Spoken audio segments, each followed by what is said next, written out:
अलैकुम अंकल, आप ये क्या कर रहे हैं? बेटे के खून पे मिट्टी डाल दो। ईद के दूसरे दिन इनके बेटे को यहीं सड़क पे मार के गए। दुनिया में खुदा किसी बाप को ये वक्त ना दिखाए वो अपने बच्चे की कब्र पे मट्टी डाले, जवान बेटे के। इनकी इकलौती औलाद थी, आंटी का इकलौता बेटा था, सड़क पे खून का अंबार लगा हुआ है। आज ये फारिग हुए हैं, अभी आए हैं, आज सोयम था तो वहां से आके मट्टी डाल रहे हैं अपने बच्चे के खून पे जो सड़क पे पड़ा है। ये उसकी बेटी है छोटी सी, क्या नाम है गुड़िया आपका? अमीरा नाम है इस बच्ची का। इसका कसूर क्या है? इसकी माँ बता रही है जो इद्दत में कि हम 60,000 रुपए हर महीने टैक्स पे करते थे। मेरा शौहर प्राइवेट नौकरी करता था, 60,000 रुपए टैक्स पे करते थे। उसके बाद मेरे शौहर को सड़क पे ज़िबा किया डकैतों ने। कौन है इंसाफ दिलाने वाला? बेटा बोलो, chief justice of Pakistan uncle मुझे इंसाफ दिला दें, मेरे बाबा जिंदा करके ला दें। बोलो। ये ईद के चौथे दिन अपने रिश्तेदारों के घर ईद मिलने नहीं गए थे। बेटा कहाँ से आ रही हो? कहाँ गई थी आप अभी? आप कहाँ गई? पापा के पास गई थी। कब्रिस्तान, कब्रिस्तान। आपके घरों में भी बेटियां हैं ना? ऐसा जुल्म नहीं सिर्फ कराची में हो रहा है। आपको पापा चाहिए? इधर बोलें देख के। Chief justice of Pakistan, army chief, सदर पाकिस्तान, वजीर आजम। बच्ची कह रही है पापा चाहिए। ला दें पापा प्लीज। कोई इंसाफ नहीं कराची वालों के लिए, कोई इंसाफ नहीं। आदाब, मैं हूँ रेहान सैयद और आज हम बात करेंगे एक बार फिर कराची में होने वाले स्ट्रीट क्राइम के हवाले से। आपको बताएंगे कि कराची में स्ट्रीट क्राइम की क्या सूरत हाल है। बहुत ज़्यादा बदकिस्मत शहर है कराची, जो कि पाकिस्तान का माशी हब है, लेकिन यहाँ पर रहने वाले अफराद का कोई पुरसाने हाल नहीं है। लोग जो हैं पूरे पाकिस्तान में वो ईद मना रहे हैं और कराची के शहरी ईद वाले दिन भी जनाजे उठा रहे हैं। तुराब जैदी 3 बच्चों का बाप जो 60,000 रुपये सिर्फ हुकूमत पाकिस्तान को माहाना टैक्स देता था, उसको सिर्फ पैसे ना देने की वजह से जो दहशतगर्द थे, डकैत थे, स्ट्रीट क्रिमिनल थे, उन्होंने उसको गोली मारी उसके सर पे और उसकी जान ले ली। आपको बताएंगे कि पुलिस इन वाकयात के हवाले से क्या काम कर रही है, कौन कौन लोग इन वाकयात में मुलव्विस हैं, गवर्नर सिंध की क्या प्रोग्रेस है। अगर आप ये तमाम मालूमात जानना चाहते हैं तो मेरी इस वीडियो को मुकम्मल देखिएगा। देखिए, आप लोगों के इल्म में है कि कराची में स्ट्रीट क्राइम का जो मसला है वो आज का नहीं सालों का है और कराची में हम ये देखते हैं कि 16 साल से मुसलसल पाकिस्तान पीपल्स पार्टी जो है वो इक़्तिदार में है और अब जो है उन पर भारी जिम्मेदारी आयद होती है कि वो कुछ डिलीवर कर सकें। लेकिन अभी तक की जो प्रोग्रेस है वो ये है कि 5 माह हो गए हैं, 4 माह हो गए हैं और इन 4 माह के अंदर जो कराची है उसके अंदर 60 के करीब लोग जो हैं वो अपनी जान से गए हैं। 60 या 59 के करीब लोग जो हैं वो स्ट्रीट क्रिमिनल्स ने उनको मार दिया है दौरान छीना झपटी। जब वो किसी से मोबाइल लेने जा रहे थे, किसी से मोबाइल छीनने जा रहे थे या उनके पैसे छीनने जा रहे थे तो सामने वाले ने मुज़ाहिमत की और स्ट्रीट क्रिमिनल ने उनको मार दिया। और जो वज़ीर आला सिंध है उन्होंने पिछले दिनों बयान दिया कि जी ये निगरां हुकूमत के दौर में बहुत ज़्यादा जो है वो चीज़ें गलत हुई हैं जिसकी वजह से ये मामलात में इजाफा हुआ है। और जबकि जो साबका निगरां वज़ीर दाखिला थे उन्होंने वज़ीर आला की बातों की जो है वो तरदीद की है। लेकिन मसला जो है वो कराची के लोगों का है और कराची में गुज़िश्ता दिनों 3 बच्चों का बाप तुराब जैदी उनको ईद के दूसरे रोज़ उन्हीं के फ्लैट के नीचे मार दिया गया। और ये वाकया कुछ इस तरह से हुआ है कि तुराब जैदी जो हैं वो पैसे निकलवाने गए एटीएम से।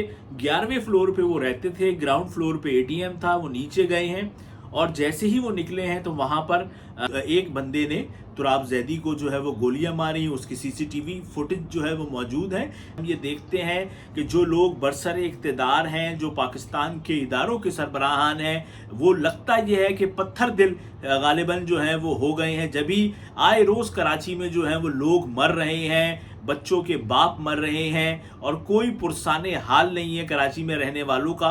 और हुकूमत इन मामलात पर जो है वो क्या कर रही है इसका किसी को कुछ पता नहीं, सिवाय इसके कि 2 बयान आ जाते हैं और एक एसएचओ जो है वो हट जाता है। और मैं आपको ये बताऊं कि सिर्फ रमज़ान में जो जाँ बहक होने वालों के अफराद की तादाद है, जो गोलियों के ज़रिए जिनको मारा गया है, जिनको स्ट्रीट क्रिमिनल्स ने मारा है, उनकी तादाद जो है वो 19 है। 19 अफराद को रमज़ान के मुक़द्दस महीने के अंदर जो है वो शहीद किया गया है। 55 افراد مختلف وارداتوں میں جو ہیں وہ زخمی ہوئے ہیں۔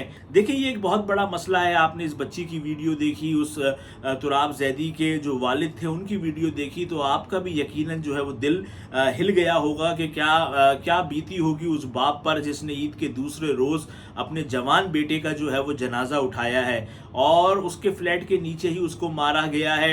اور یہ ایک واقعہ نہیں ہے، کراچی میں ایسے سینکڑوں واقعات ہیں جو کہ مسلسل ہو رہے ہیں اور کسی کی کان پر جو ہے وہ جوں نہیں رینگ رہی ہے۔ ہر ادارہ جو ہے وہ ایسا لگتا ہے کہ بقول شیخ رشید کے ستو پی کے جو ہے وہ سو رہا ہے، اور کراچی میں لوگ مسلسل لٹ رہے ہیں۔ یعنی کہ اتنی ایک ہائپ پچھلے 15-20 دنوں سے میڈیا پر ہے، اس کے باوجود جو ہے وہ کراچی میں جو صورتحال ہے وہ صحیح ہونے کا نام نہیں لے رہی ہے، اور حکومت بس یہ کہتی ہے جی میڈیا بہت زیادہ بڑھا چڑھا کے بات کر رہا ہے۔ ابے بھائی لوگ مر رہے ہیں، 19 لوگ تو ایک مہینے میں مارے گئے ہیں ڈکیتی مزاحمت پر۔ 19 لوگ، 1 2 3 4 نہیں، 19 لوگ، 55 زخمی ہوئے ہیں۔ کون ذمہ دار ہے؟ کون کر رہا ہے؟ یہ کون بتائے گا؟ کس کی ذمہ داری ہے کہ کراچی میں قیام امن کو یقینی بنائے؟ لیکن صرف پاکستان میں سیاست ہو رہی ہے اور کچھ بھی نہیں ہے۔ غریب مر رہا ہے، کراچی والے کا کوئی پرسان حال نہیں ہے۔ اگر ہم بات کریں سیاستدانوں کی تو خورشید شاہ صاحب کا آج جنگ اخبار کے اندر ایک بڑا دلچسپ بیان آیا ہے۔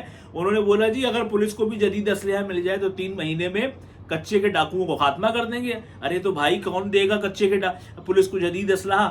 کون دے گا؟ یہ بات خورشید شاہ صاحب کو نہیں پتا ہے کہ یہ کس کا کام ہے؟ صوبائی حکومت سندھ پیپلز پارٹی کی ہے، پہلا سال نہیں ہے، 16واں سال ہے پیپلز پارٹی کا۔ تو پیپلز پارٹی کیوں نہیں دے رہی ہے پولیس کو جدید اسلحہ؟ کہ ان کا مرکزی رہنما کہہ رہے ہیں جی پولیس کو جدید اسلحہ مل جائے گا تو کچے کے ڈاکوؤں کا خاتمہ ہو جائے گا۔ مکمل خبر پڑھیے یہ اخبار جنگ میں، اور ہنسے اس بات پہ کہ خورشید شاہ جیسا سینئر سیاستدان یہ کہتا ہے کہ بھائی 3 مہینے میں خاتمہ ہو جائے گا کچے کے ڈاکوؤں کو، دے دو جدید اسلحہ۔ یہ کس کی ذمہ داری ہے؟ صوبائی خود مختاری کے بعد، NFC ایوارڈ کے بعد صوبوں کو اربوں روپے مل رہا ہے۔ اگر صوبے میں رہنے والے لوگوں کی جان محفوظ نہیں ہے تو کیوں ان کی جان کو محفوظ بنانے کے لیے اربوں روپے کا پولیس کو اسلحہ نہیں دیا جا رہا ہے؟ یہ سوال تو خود پیپلز پارٹی کی حکومت سے ہے۔ لیکن ہمارے ہاں بس سیاستدان بھی بیان دیتے ہیں، ادارے کے لوگ بھی بیان دیتے ہیں، اور وہ بیانوں پر انہوں نے قوم کو خوش رکھا ہوا ہے۔ مہنگائی اتنی ہے کہ آج کل کوئی بھی جو ہے وہ باہر نکل کر احتجاجی مظاہرہ کرنے کے لیے تیار نہیں ہے۔ سیاستدان ہو یا کوئی اور ادارہ ہو، ہر بندہ جو ہے بس وہ اپنی دنیا میں مست ہے، اور کراچی کے لوگ مر رہے ہیں۔ کہ خورشید شاہ جیسا سینئر سیاستدان یہ کہتا ہے کہ بھائی 3 مہینے میں خاتمہ ہو جائے گا کچے کے ڈاکوؤں کو، دے دو جدید اسلحہ۔ یہ کس کی ذمہ داری ہے؟ صوبائی خود مختاری کے بعد، NFC ایوارڈ کے بعد صوبوں کو اربوں روپے مل رہا ہے۔ اگر صوبے میں رہنے والے لوگوں کی جان محفوظ نہیں ہے تو کیوں ان کی جان کو محفوظ بنانے کے لیے اربوں روپے کا پولیس کو اسلحہ نہیں دیا جا رہا ہے؟ یہ سوال تو خود پیپلز پارٹی کی حکومت سے ہے۔